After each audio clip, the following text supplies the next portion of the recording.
కృష్ణుడికి గోలోకము అంటాం, రాధాకృష్ణులు అక్కడ ఉంటారు, ఇప్పుడు కూడా ఉంటారు. అలాగే ఇప్పటికీ ఉన్నారు. అలాగే వైకుంఠంలో లక్ష్మీనారాయణులు, ఇలా కైలాసంలో శివపార్వతులు, ఇలా చెప్పారు. సో తన సొంత ఇంటికి వెళ్ళిపోయాడు. అంటే ఇది టెక్నికల్ గా చెప్పారు. అలాగే మానవులకి అలా సొంతంగా ఊళ్ళు ఉంటాయో, ఎక్కడికి వెళ్ళినా కానీ కూడా అలా ఉండిపోతుంది డెఫినెట్ గా.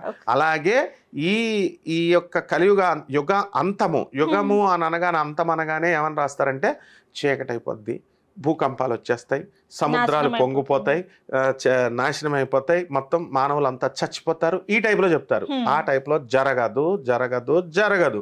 మరి ఎలా జరుగుతుందండి అంటే పోతులూరి వీరబ్రహ్మేంద్ర స్వామి వారు క్లియర్గా చెప్పారు. దీన్నే ఫ్రాన్స్కి చెందినటువంటి ఒక ప్రముఖ జ్యోతిష్కుడైనటువంటి నాస్ట్రాడామస్ అనేటటువంటి ఆయన కూడా చెప్పారు. సేమ్ అన్నమాట.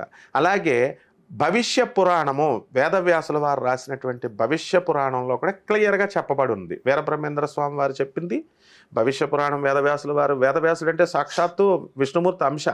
విష్ణుమూర్తే బద్రీ నారాయణుడిగా పుట్టాడు, ఆయనే వేదవ్యాసుడు. ఆయన రాసింది, బ్రహ్మంగారు రాసింది, ఇతర జైనిజం, హిందూయిజం, బుద్ధిజం వీళ్ళంతా చెప్పినవి అన్నీ కూడా ఒకటే ఉంటాయి అన్నమాట. అంటే డీకోడ్ చేసుకోవడంలో ఉంటుందన్నమాట. అంటే ఎలాగా ఫస్ట్ వరల్డ్ వార్ జరిగింది, first world war weapons missiles వేశారు, సెకండ్ వరల్డ్ వార్ బాంబులు గేమ్లు వేశారు, హిరోషిమా నాగసాకి మీద ఇప్పుడు కూడా గడ్డి కూడా వెలగట్లేదు.